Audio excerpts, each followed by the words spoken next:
उपवासाला विशेष किंवा कोणत्याही उपवासाला करता येईल अशी झटपट आणि पोटभरीची थाळी आज आपण करणार आहोत. स्वागत आहे आपलं सचिन स्वयंपाकीच्या किचनमध्ये.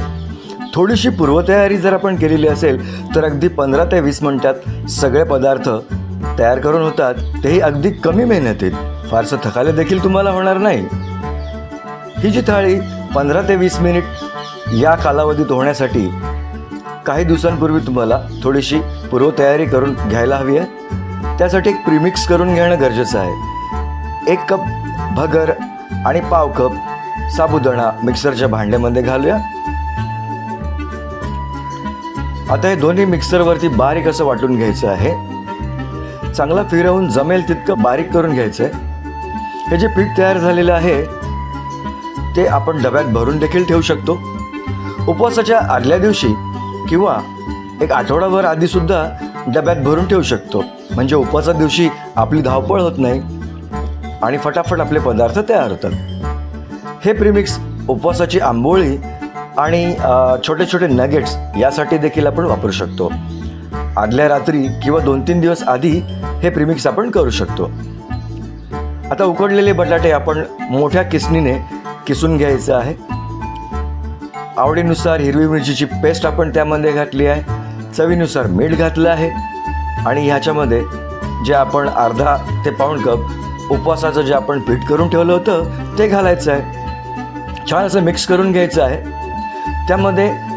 यामध्ये 2 चमचे भाजलेल्या शेंगदाण्यांचा दाळसर असा कूट घालून घ्यायचा आहे. बारीक कूट नको, थोडासा दरदरा असा कूट ठेवायचा आहे. पाणी न घालता आपण हे सगळं एकजीव मळून घेणार आहोत. उकडलेला बटाटा असल्यामुळे ते छान मळून येतं. आपल्या आवडीनुसार छान असे गोल पॅटी बनवून घ्यायचे आहेत किंवा नगेट्स करून घेऊया. सिलेंड्रिकल शेपमध्ये आपण आपले हे नगेट्स बनवून घेऊया. टिक्क्या किंवा नगेट्स आपल्या चॉईसप्रमाणे आपण बनवू शकतो. फ्रीजमध्ये ठेवून स्टोअरसुद्धा करू शकतो. उपवासाच्या दिवशी डायरेक्ट तळायला घेतलं तरी चालतं.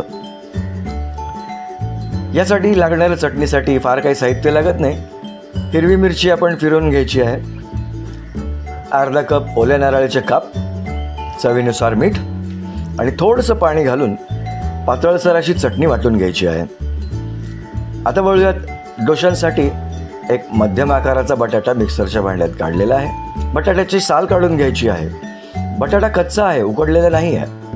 तो मिक्सरमध्ये फिरवून घ्यायचा आहे. बटाटा असा बारीक झाला की यामध्ये उपवासाचं प्रीमिक्स आपण केलं होतं ते घातलं.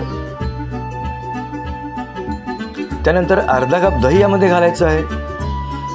अर्धा कप पाणी घालायचं आहे आणि मिक्सरवर चांगलं एकजीव होईपर्यंत याला वाटून घ्यायचं आहे.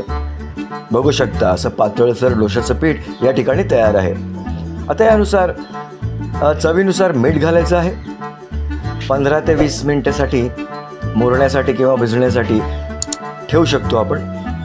झटपट केलं तरी चालतंय. डोसे करण्यासाठी तवा गरम ठेवलेला आहे. साजूक तूप लावायचं आहे आंबोळीच्या तव्याला. टिश्यू पेपरने तेल सगळं पिसून घ्यायचं आहे. खाण्याचा सोडा चिमूटभर टाकूया किंवा इनो छोटासा टाकायचा आहे. फर्मेंटेशनसाठी पीठ फेटून पळीने तव्यावरती सोडून दिलं पीठ आपण. आंबोळी फार जास्त पातळ करायची नाही आहे, थोडंसं जाडसर ठेवायचं आहे. हलक्या हाताने दाब न देता पळी एकाच दिशेने फिरवून जाडसर आंबोळी आपण तयार करून घेतलेली आहे. गॅस मिडियमवरती आपण ठेवू शकतो. हे छान बुडबुड येतील.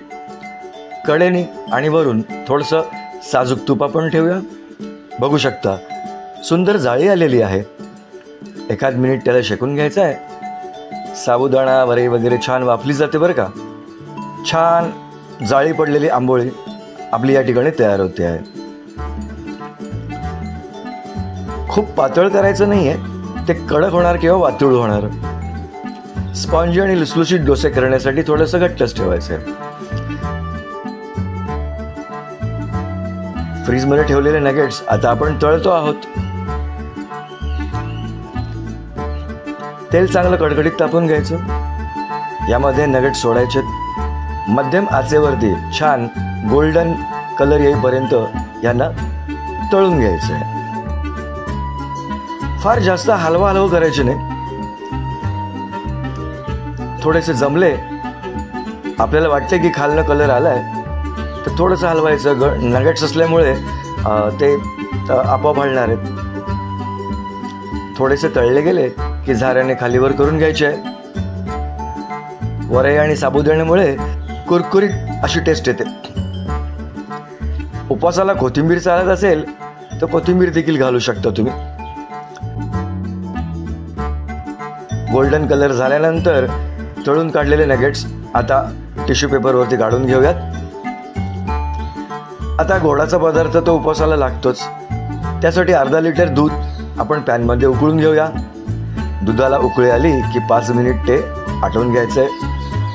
थोडेसे केशरचे तुकडे, वेलचीची पूड.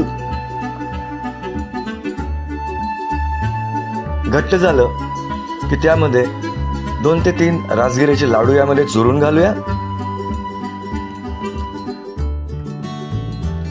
दुधामध्ये राजगिऱ्याचे लाडू चुरून घातल्यामुळे थोडासा घट्टपणा यायला सुरुवात होईल. राजगिऱ्याच्या लाडूमध्ये साखर असते, त्यामुळे साखर आपण आपल्या अंदाजानुसार टाकू शकतो. 2 ते चमचे अगदी पुष्कळ होते.